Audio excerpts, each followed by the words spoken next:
Hello friends, আজকে আমরা একটু মিশো থেকে একটি পার্সেল আনপ্যাক করব। তো এটা নিয়েছি। এটা হচ্ছে একটা জিন্সের লং স্কার্ট। চলো দেখিনি।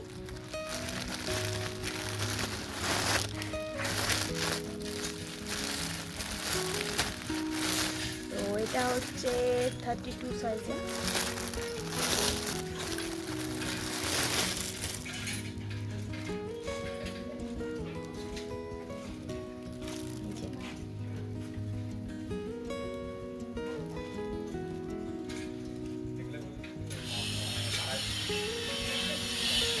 প্রাইস ফিটিং খুব ভালো এসেছে।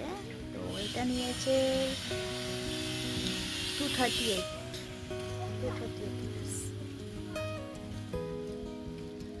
তো এটা আমি মিশো থেকে পারচেস করেছি। তোমরা অবশ্যই জানিও কেমন লেগেছে।